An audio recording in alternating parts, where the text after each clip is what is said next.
a federal lawsuit claiming corruption from 2022 is now coming to light. This comes after Coleman County officials announced the arrests and indictments of 5 Hansville police officers, including the department's chief. Tonight, people across Hansville are reacting to the stunning breach of trust within their police department. The overwhelming sentiment: it's a disgrace. Hansville Police Department is now being called a criminal enterprise after the chief of police and 4 officers were hauled off in handcuffs. Here we are, the beautiful, the one, the only Hansville Police Department.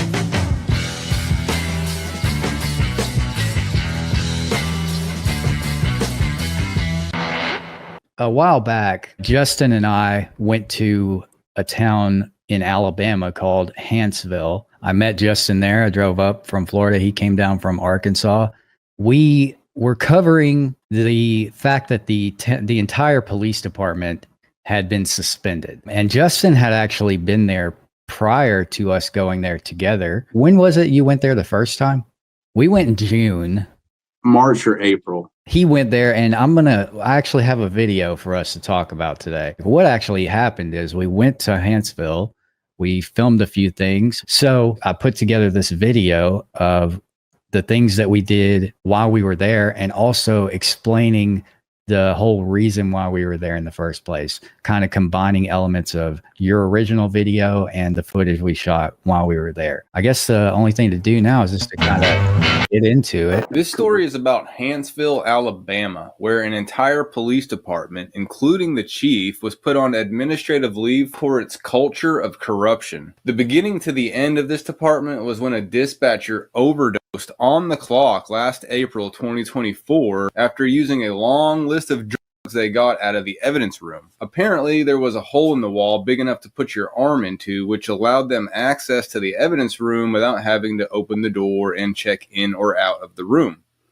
After the death of the dispatcher in April, the chief resigned and the mayor appointed a new chief. But the police department still somehow successfully covered this up and hid the facts of the death from the entire city until February 2025. This is when the mayor placed the entire department on administrative leave. And something kind of funny is at one point before the corruption was exposed, the new chief is quoted by saying, "The guys we have here now, I'm really proud of them. I don't have to worry about the decisions they're making. It's comforting to know that I can trust these guys." The department has roughly 8 to 12 officers when this happens and 1 chief. All are on administrative leave, and some are under investigation, and some already have pending charges, including the new chief. And all but 4 officers have resigned at this time. Soon after this, there was a meeting held in the city council chambers where the grand jury said the department had a rampant culture of corruption and operated as more of a criminal enterprise than a law enforcement agency. The grand jury recommended the department be immediately abolished. In the original meeting in the city council chambers, the city clerk, Tanya Wilcox, she claims that she knew about the corruption before the death of the dispatcher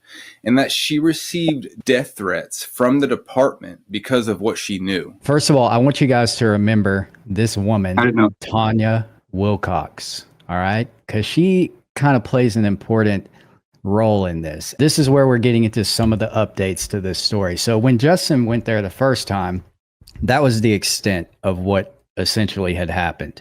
They were to the point of they had placed all of their officers on administrative leave with the exception of 4 of them who voluntarily resigned. Then there had been federal indictments. Yeah, here we go. Here are the people who faced indictments. They're out on bond right now. Yeah.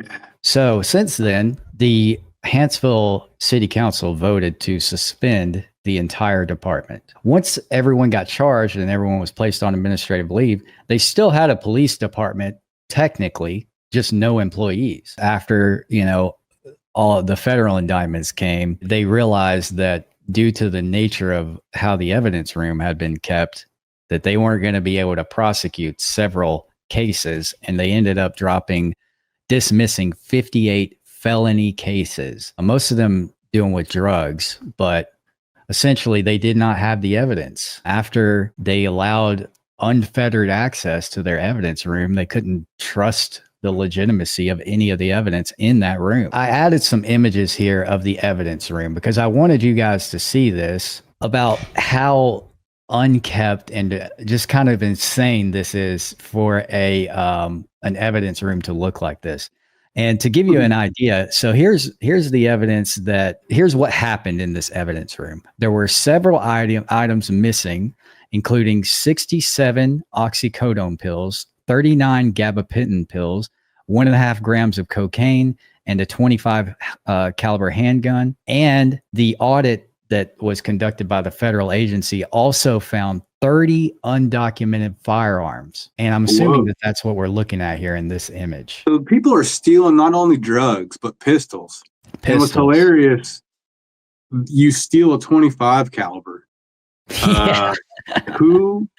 That is so easy to pinpoint. Like, go find the one guy looking for 25 caliber in town. That's the guy that has the gun. You know, seriously. So how they were getting into the evidence room, someone chiseled out a brick in the concrete wall.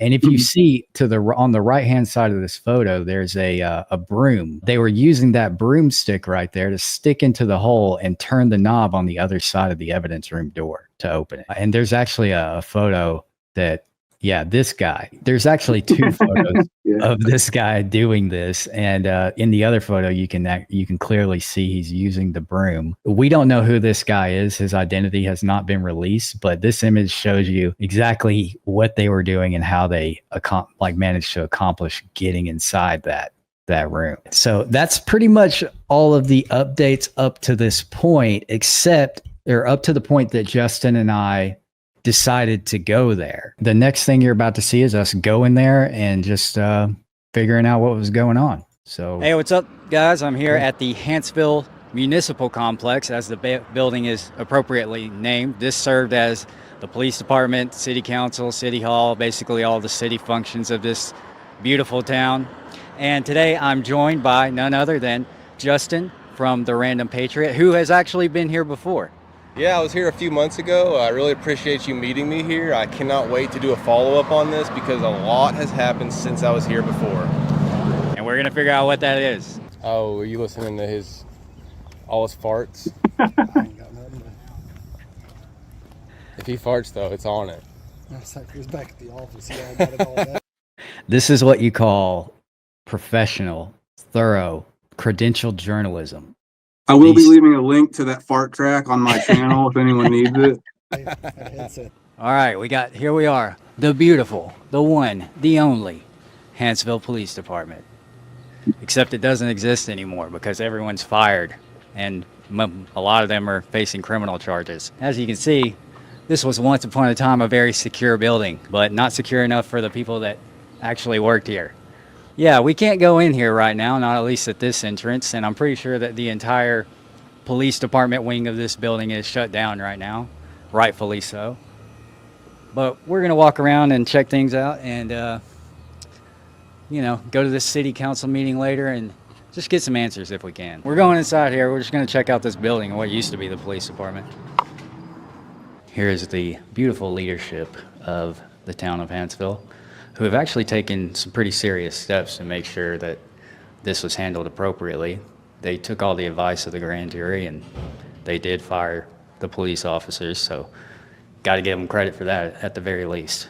As you can tell, this entire building is probably not much more than like 5,000 or 6,000 square feet for basically every service that a municipality can offer the citizens. So I mean, if that tells you anything about how small this town is.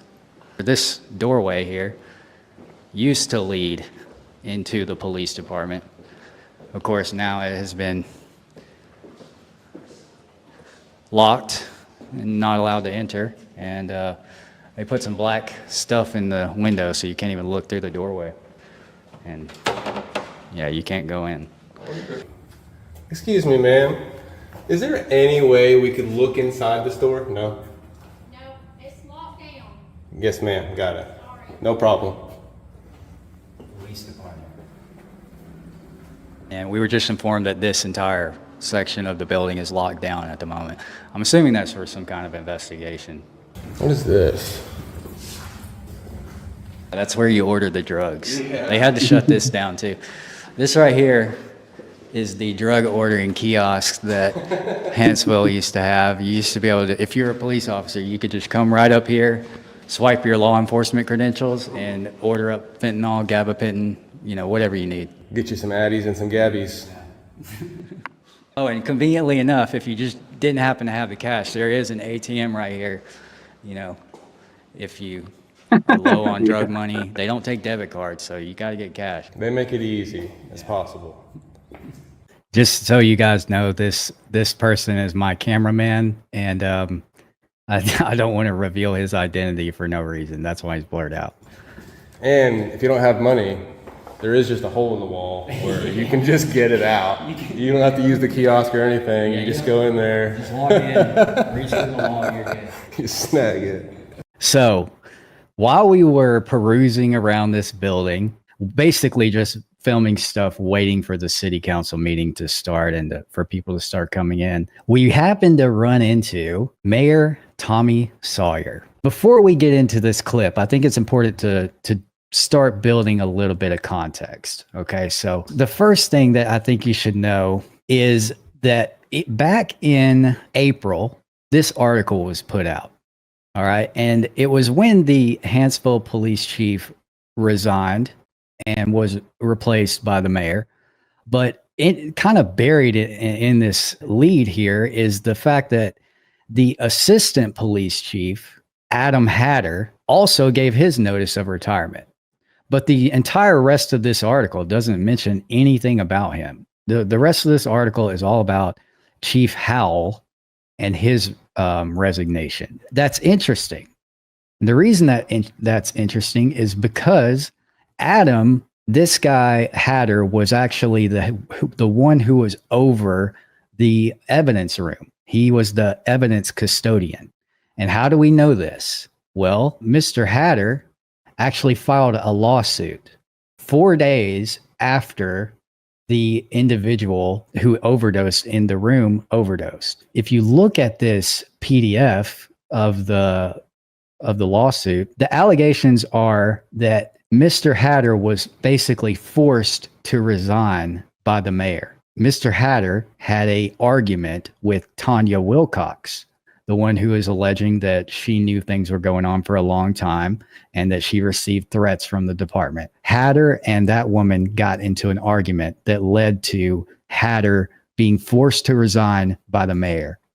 Now, why this is important is because Hatter was the one who was over the evidence room. And bear in mind, this all happened in April. So several months prior to the August overdose, Hatter was forced out of his position.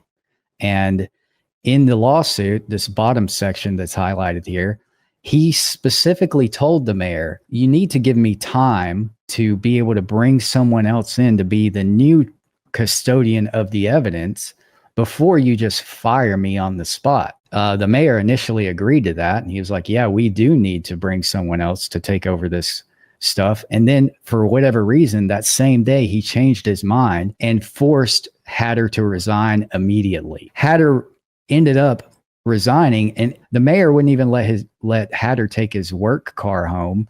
And it took some convincing for him to even allow another officer to drive Hatter home. So there was clearly some problems between the mayor and Hatter. So would you say Hatter was mad about all this? That was a mad Hatter for sure. He was mad, but it wasn't for 4 months later, 3 months later, that he files a lawsuit after the death of somebody. Yeah, 4 days after that. So it isn't like it's the next week or even the next month where he's just like, this is wrong, I'm going to go file a lawsuit. It's later when somebody actually passes away that he gets really mad. Yeah. To add something even more interesting to this, that Hatter was actually involved in another civil rights lawsuit from a citizen in Hansville who claimed that he beat him up at a gas station and forced him to leave and then ended up arresting him for disorderly conduct. That federal case was eventually dismissed, but the allegations are there nonetheless. So we can't just say that Hatter was necessarily some good guy trying to prevent the corruption of the evidence. We don't know that. But what we do know is that he was fired. He was the one over the evidence. And 4 months later, someone's ODing on because the evidence room is not being well taken care of. I set up all that because when we get to, when we encountered the mayor, it was very interesting because on the way to Hansville, I found this case of Hatter's. So we didn't know all the details. We just knew that there was a lawsuit that had been filed at this time. And that was one of the things we wanted to ask about. I got to give Justin credit where credit is due, because what you're not going to see in this clip that I'm about to play is that we had been engaged in small talk for a couple of minutes prior to this clip. I had asked the mayor if he would be willing to talk to us or make any kind of public statements about anything that's going on. And he was basically like, no, we're not going to talk to anyone about anything. And was just saying that he's not going to answer our questions. But Justin, being the fucking champ that he is, didn't take no for an answer and decided to just pitch this out anyway. And this is the result. I did have one question, if you don't mind. I at least ask. Hatter, he was the guy that was in charge of the evidence room prior to the overdose and stuff. I forget his first name. His last name was Hatter. Is that right? That was my understanding. Do you know why he was fired?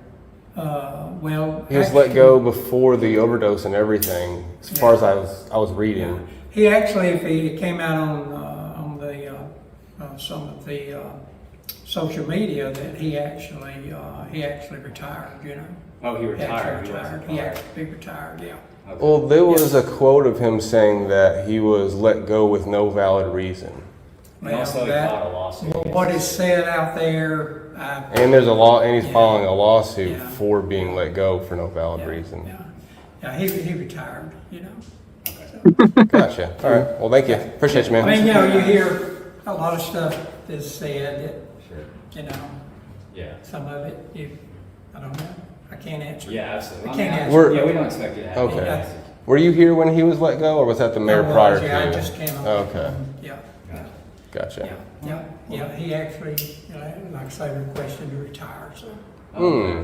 Interesting. Okay. All right. See y'all now. Thank you, sir. Thank you. See you.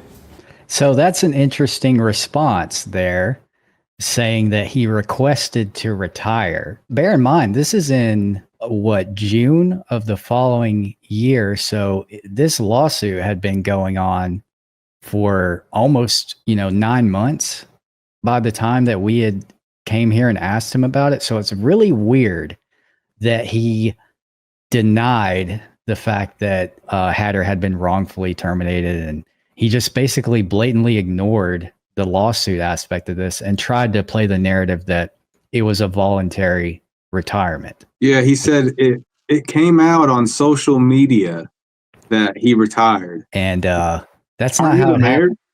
Like, is that how you answer something like that you were involved in? It came out on social media. And again, I think what he's actually referring to is just that article we looked at before, where there's literally one sentence saying that he also retired. The entire rest of the article has nothing to do with Hatter. No official statements were made to media about why Hatter retired. And no one knew why until he filed the lawsuit and claimed that he was wrongfully terminated. I'm not sure of the status of that lawsuit now. I think I read somewhere that he had withdrawn it or something to that effect. But the point is, it's kind of weird because this guy, the mayor, definitely knew about this lawsuit. He was personally named in the lawsuit. There's no way he didn't know about it. And here he is basically claiming that it doesn't exist. Yeah, you and I were kind of talking about that. Like, if you just put our attention on you by lying about it. If you just told us the truth, I mean, okay, thanks for the information, but now I know you're lying. Why are you lying? Yeah. He didn't want to answer any questions, but the one question he did answer was a complete lie.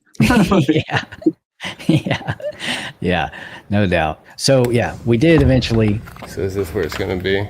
Check out the room and go to the meeting. So this is where we went to the meeting, watched everything. The main things that were being discussed at this meeting, basically they were trying to figure out if they want to bring in a third party to draft new policies and act as a liaison between the district attorney in Hansville and the Coleman Sheriff's Department. They took over the policing aspects of this case once they disbanded the original police department. So they needed someone to come in and lay the foundation for a new police department. And that's essentially what this entire meeting was about. While we were there, we weren't the only ones there, I guess, covering this meeting. There was actually multiple other news agencies there at the time. This is one of them. As you can see, we caught a little behind the scenes footage.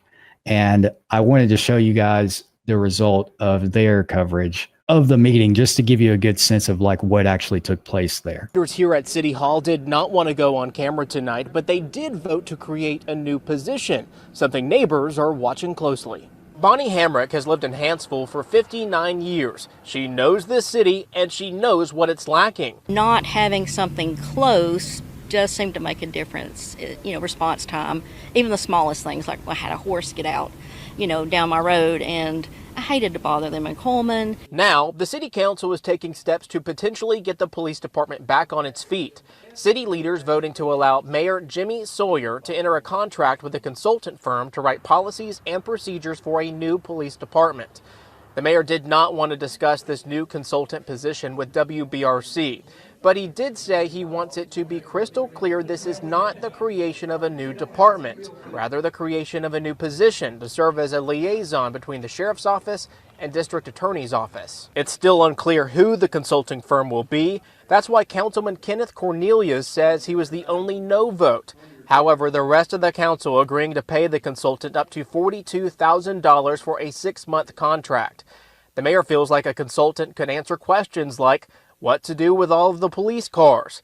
There is a lot of uncertainty here, and neighbors like Hamrick just want a police department they can rely on. Now in May, Councilman Cornelius told WBRC that Hansville won't have insurance coverage for a police department beginning this July, which is part of the delay in restarting a department.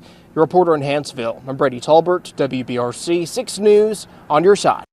An interesting part of this, we were walking around after the meeting, filming some of the stuff that happened there, just kind of getting some B-roll and stuff. While we were going around, my camera guy happened to catch this shot coming up right here. All right, you see this guy back here standing in the background? This guy was being kind of avoidant. He sat by himself at the back of the room. No one was with him.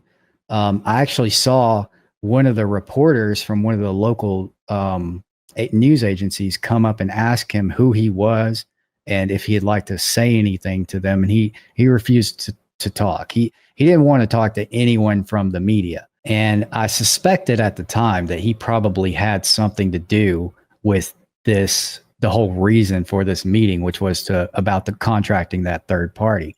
And it turns out that the man tasked with helping the city of Hansville rebuild its police department speaks out about the opportunity to start from the ground up. David Thompson was introduced at tonight's meeting. He has served in law enforcement for 3 decades. David's going to be basically trying to clean up, or will be cleaning up, some of the stuff that was outstanding from our former police department, which hopefully in the future we'll be able to rebrand it.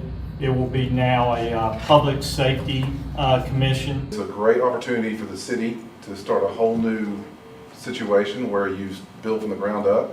So that's the optimism of a man who just secured a $42,000 contract right there.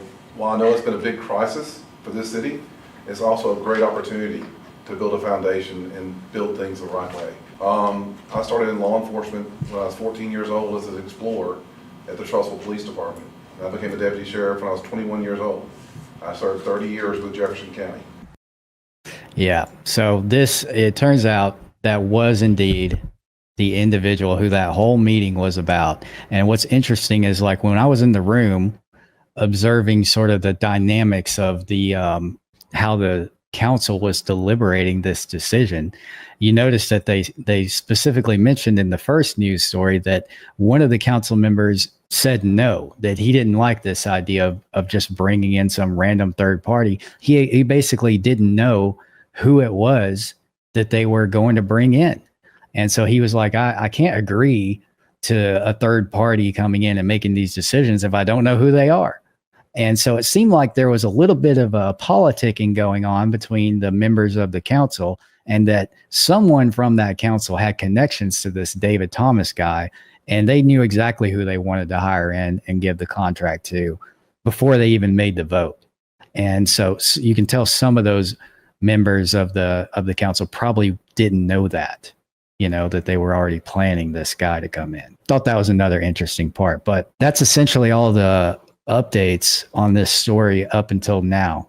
They still don't have a police department. They finally have a liaison. The next order of business is to kind of figure out what to do with the equipment that they have and how they're going to restructure the department moving forward. The last thing that I read was that they're targeting mid 2026 as sort of the official date to bring the department back together. So they're not going to have a police department for another year. Basically. And it's already been a year. Imagine not having. Now, if you haven't already made the assumption, the sheriff's office is who's patrolling that area now. So it isn't like they don't have police. It isn't like they can't call 911. But the thing about it is that generally when another department has to come in and give services to a place, like in a special circumstance like this, where the sheriff's office is taking over the law enforcement duties of the now abandoned municipality.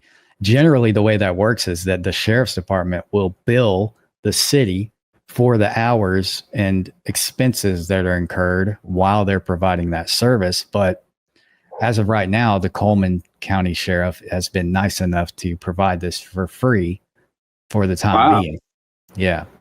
So there's at least that. And I guess that this is in lieu of them. Another aspect of this to consider is that the city of Hansville was actually dropped by its insurance carrier that would have insured a new police department to come in. So I think that they were kind of put into a position to where they have to have a liaison, bring someone in so that they can officially establish a police force that they can then get insurance coverage on. Because if you have a police force with no employees, there's nothing to insure. Yeah, what are you insuring? Right. Yeah.